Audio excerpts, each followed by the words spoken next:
There's a lot of different kinds of radio. I've been lucky enough to be at some stations that were really supportive of what I wanted to do, was to let people know about the local musicians in town, and more importantly, the recordings that they made. And I've been able to do that on Soundcheck for a number of years through 3 different radio stations. But there's also another type of radio that's driven by passion, it's driven by a certain need to give somebody something they can't get anywhere else. And our next presenter is one of those guys who's been doing This Is Rock and Roll Radio and doing it really well for a long period of time with his co-host Dana Vaughn, currently on Westcott Radio. This guy knows more about our next band than anyone else in this room, except maybe even some of the guys in the band themselves. Please welcome Carl Cafarelli.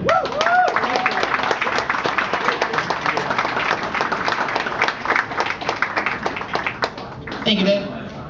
Good evening, everybody. Oddities in the world. That seems appropriate. I want to give you a little bit of context for something that seemed really, really odd in Syracuse in 1977, and that was our next honorees, Syracuse's own power pop powerhouse, the Flashcubes. Woo! This is your context. Times change. Things change. Years ago, after an early Flashcubes gig, a club owner said he wasn't going to pay the band because whatever it was they had played, he didn't think it was actual music. In the late 70s, even as the Cubes were gaining followers, there were a lot of people around town who hated the Flashcubes. Or worse, thought that the Flashcubes were a joke. Well, tonight the joke's on them. Tonight we induct the Flashcubes into the Syracuse Music Hall of Fame.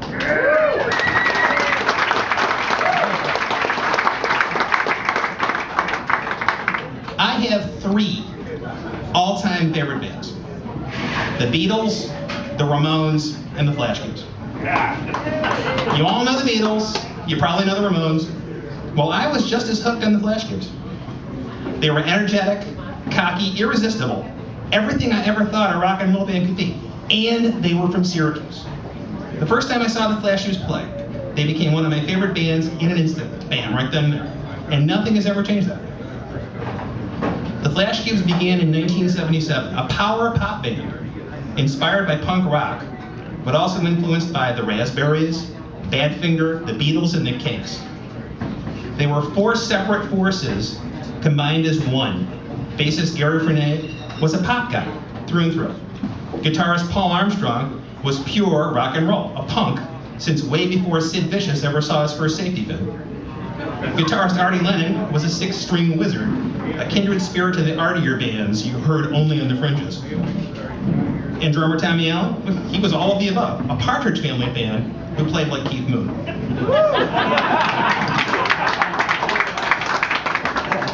Together, the Flashcubes were the Bomb magazine ideal of Sean Cassidy plus the Sex Pistols, equals the power pop sound of the early hit.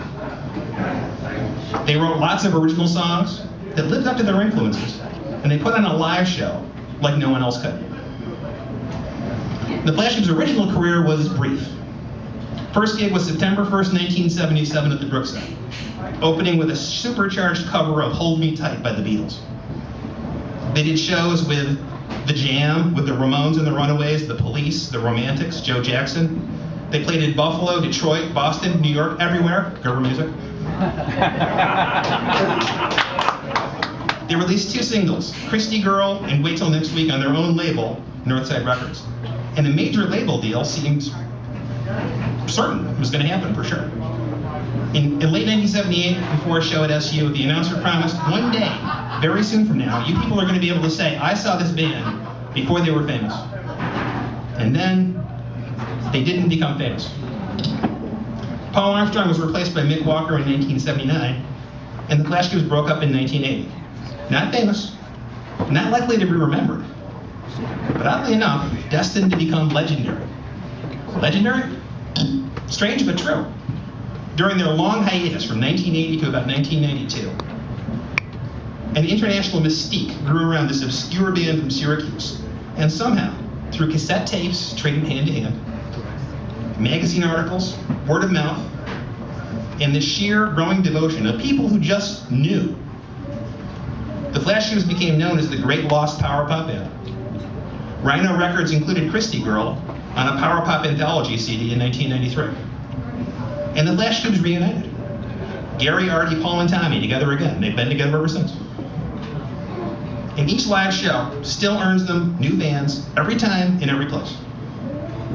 The Flashcubes even get called back for encores when they play at IPO, the International Pop Overthrow Pop Music Festivals, and no one gets an encore at IPO. Flashcubes have now released 6 CDs, including a live album from their first Japanese tour. Japanese tour? Yep, Flashcubes have toured Japan twice now, playing for enthusiastic audiences that sing right along because the Japanese fans know every Flashcube song. The Flashcubes' most recent album, Sport and Wood, won the SAMMY last year for Best Rock Album. So I guess that club owner, do you remember him? The one that didn't want to pay these guys because they didn't play actual music? I guess he was just another part of a familiar story. In 1962, the Beatles were told that guitar groups were on the way out.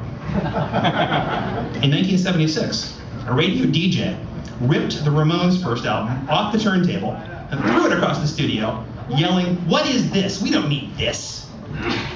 And the Flashcubes were dismissed because they didn't play actual music. That all seems funny now, quaint, and on the wrong side of history. Times change. Things change. Because in 1962, guitar groups were just getting started. Because in 1976, pop music was in dire need of a 3-chord punk rock jolt. And because right here in central New York, the Flashcubes did play actual music. Actual, great, unforgettable rock and roll music. And that's why we honored them tonight. And tomorrow night at the Palace, we'll all get another chance to see the Flashcubes play live.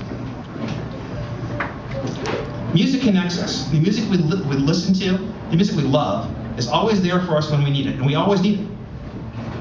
We've all had our hearts broken. We've suffered loss. We've endured setbacks.